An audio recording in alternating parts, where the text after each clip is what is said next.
Ms. Ambassador Smith, so there will be security guarantees for Ukraine, but nobody really knows what does that mean. Well, later today, we will see a meeting of the G7 leaders. This is a collection of countries that are coming forward to say that they are now prepared to create bilateral security assurances for Ukraine. I don't want to preview exactly what that means. You'll hear more today from those leaders, and President Zelensky will be there for the launch. But this, in effect, pairs nicely with what the NATO alliance is rolling out as well. NATO is also rolling out a package of practical and political support for Ukraine. So the two come together quite nicely. Ukraine will have support from the NATO alliance and individually from the group of this G7. So the G7 countries will secure that Ukraine will be a free country without being a NATO member. What does that mean for Germany and the United States in terms of military aid?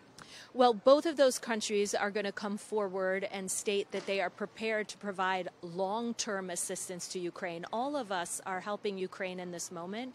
We're providing humanitarian assistance, economic support, and security assistance. But what we're rolling out today is a whole slew of long-term commitments to help Ukraine deter against future aggression.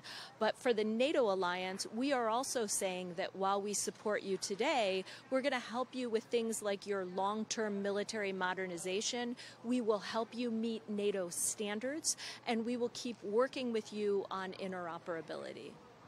So, U.S. President Joe Biden has talked about security guarantees in terms of the way you support the Israeli military.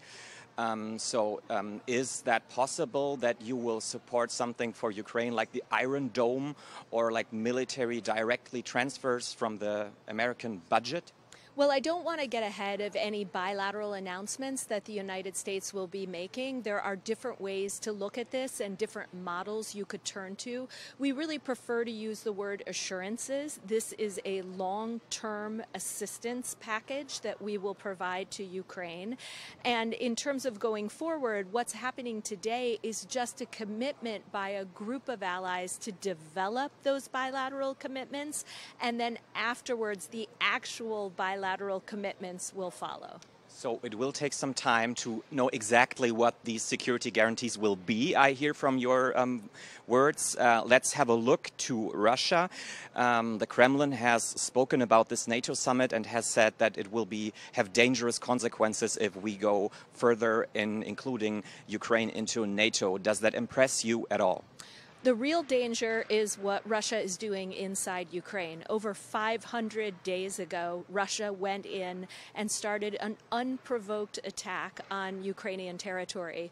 We had hoped that Putin would end this war. He could end it today if he so desired. Tragically, he has not. He continues indiscriminate attacks on civilians, and that is the real danger, full stop. Ukraine did nothing to provoke or to deserve this type of aggression.